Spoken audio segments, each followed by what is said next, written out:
Hey guys, welcome to My Sew Bliss. Today I'm super excited to be partnering up with Baby Lock sewing machines and bringing you another sewing tutorial. Today I'm going to be showing you how to mend a pair of shorts, a pair of pants, anything really, this really fun way. And I'm going to be using my Baby Lock Sashiko to do that. This is this machine. That is this machine right here. If you haven't heard about this machine or seen this machine, I'll link a couple of videos down below that I've done with it, kind of introducing it and what it does. But in short, it does this cool stitch right here. It's just like a fun detail, and I want to put it on everything, and I just thought this would be super cute and super fun way to show you guys how to do it. So I'm going to be using, like I said, the Sashiko, and I'm going to be using my Baby Lock Zest, which is just my basic sewing machine right over here.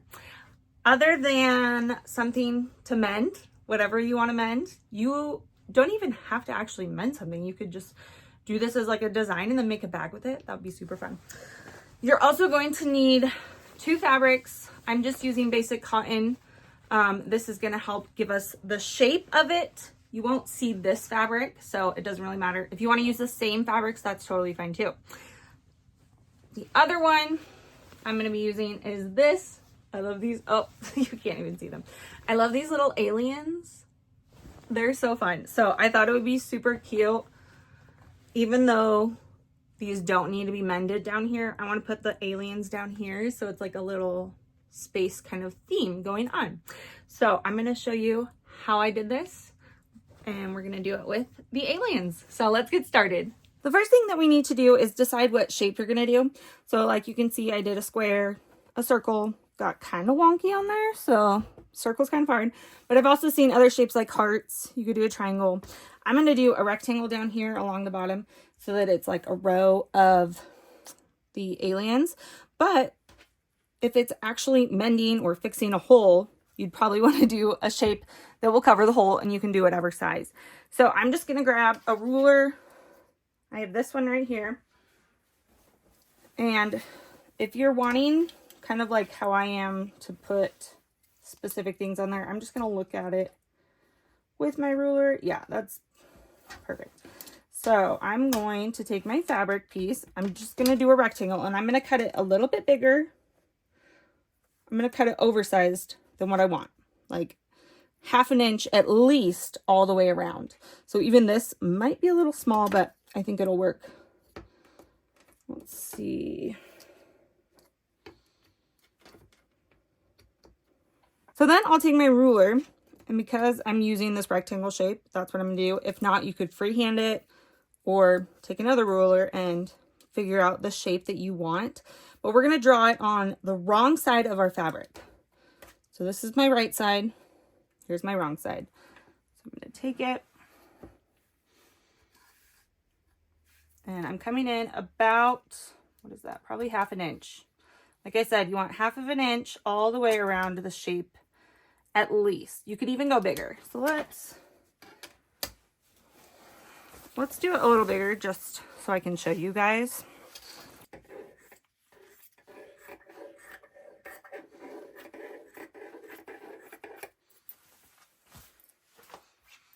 Okay, so that's a lot bigger.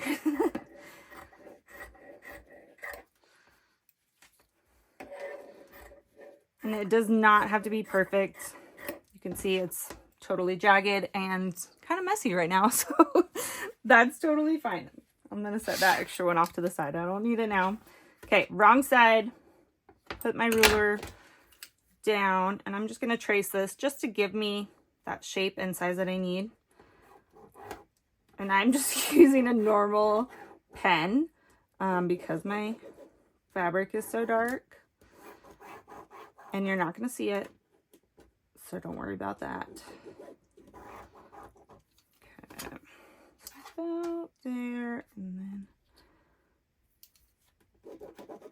whoa, maybe don't scribble all over it.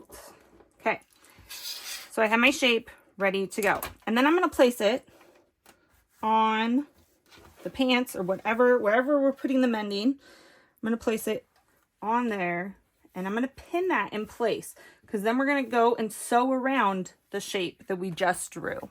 Fun thing with this is there's really like no wrong shape. You could do wonky, and it doesn't have to be perfect. It's kind of, mending I feel like is just a fun way to upgrade your clothes when they're falling apart, or if they have a hole in them, or if your kids have destroyed them or something. So now I'm going to take it over to the regular sewing machine, the Baby Lock Zest. You want to make sure when you're sewing this piece of fabric onto the pants that you're only sewing through one layer of the pants. We're not sewing the pants closed because then you can't wear them. So one layer of fabric, one layer of the pants. And I'm just going to go and line it up with the drawing that I did. I like to start at one corner and stitch along. I'm going to back stitch at the beginning and the end just to really secure those stitches as well.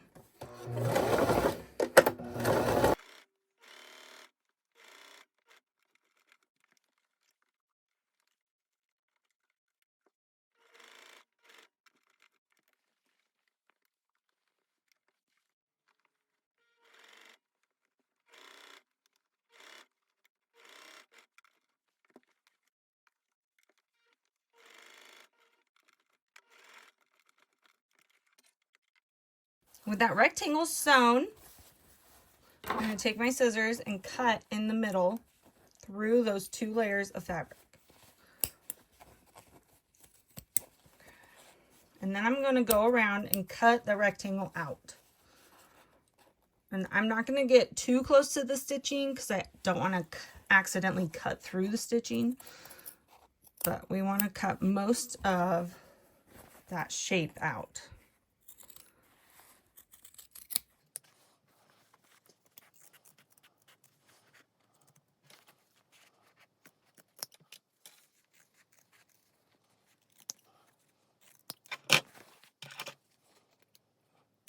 And one additional thing you can do, especially when you have these corners like this, I'm going to trim right to that corner. Again, not cutting our stitching, but just trim to it, right to the stitching, so that those corners will turn nicely.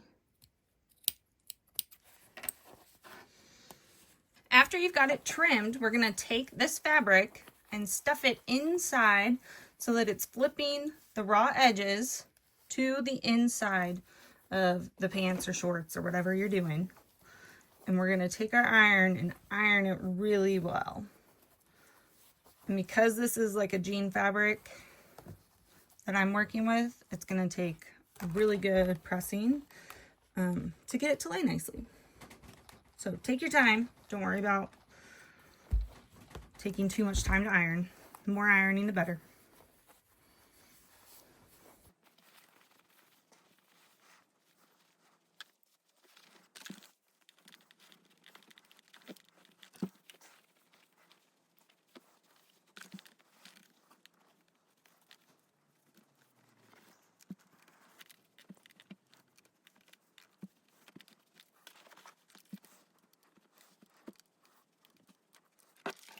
After you've ironed that really well, we're then going to get our piece of fabric that we want to be seen and cut a large rectangle as well.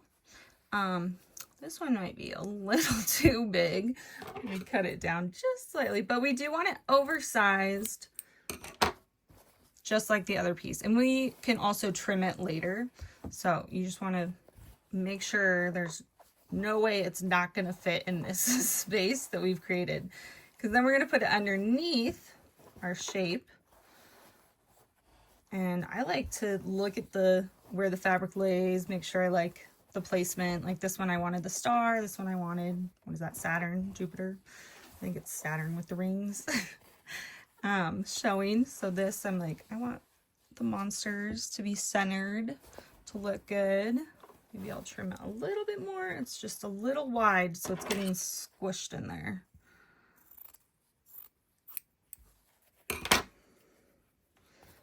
Okay. So I'm going to place it in there, and then I'm actually going to pin it in place just to make sure when we take it over to the machine, there's a lot of moving around, so the more you pin it, the less it's going to move out of place. let's make sure we get it right for us.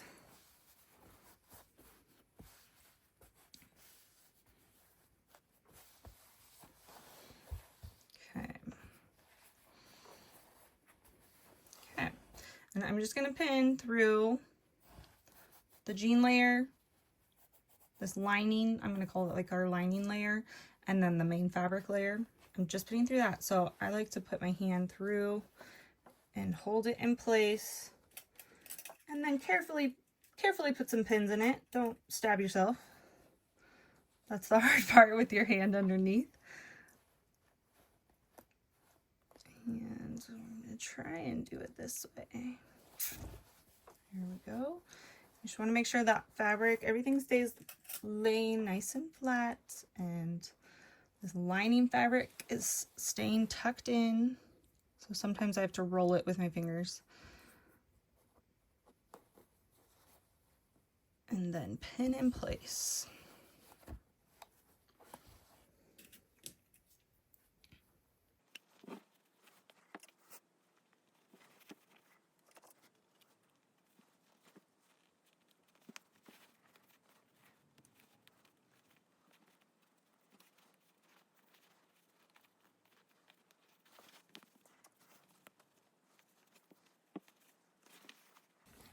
And now I'm ready to take it over to the Sashiko.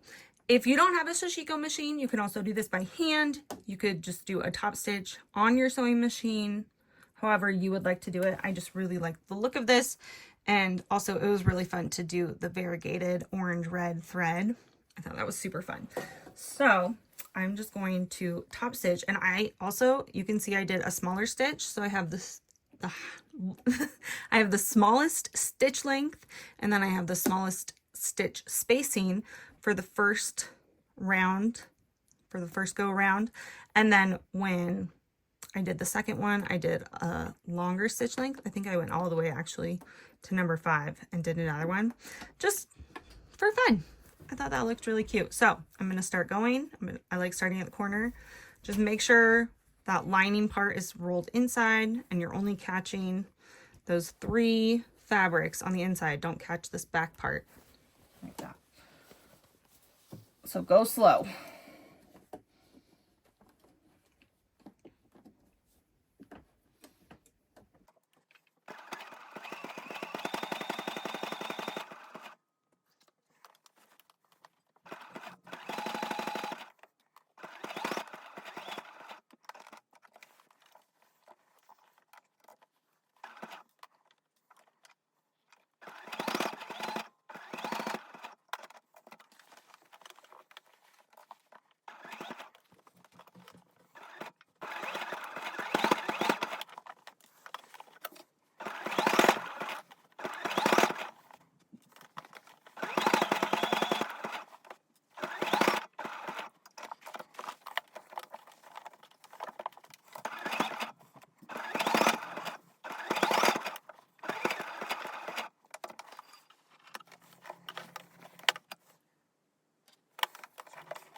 So here I have that stitch complete. I really like how it turned out. I'm still working on making sure I go straight and don't go so wonky, but it's kind of fun. It kind of adds to the character of the pants. So now on the inside, you could take pinking shears, you could serge the raw edges, or just do a stitch around the edges if that's something you think will be something that'll bother you. But you could also just take some scissors and trim this fabric. You will get some fraying, so that's why pinking shears are really nice, or stitching around this. on the inside just through the layers of the cotton fabric would be nice, but for now I'm just going to do this. And it got caught a little right here, but you can't even tell on the other side. So unless it's going to bother the person who's wearing it, I'm going to leave it. So I'll just go around and trim it and then press it with the iron. And now you are all done upcycling your shorts, pants, whatever you did. I hope you guys enjoyed this tutorial. Make sure to check out more of my videos with the Baby Lock Sashiko and all the information for it down below. I'll put links in the description as well as a 10% off code of any Baby Lock machine. Thanks so much for watching, guys. I'll see you next time. Bye.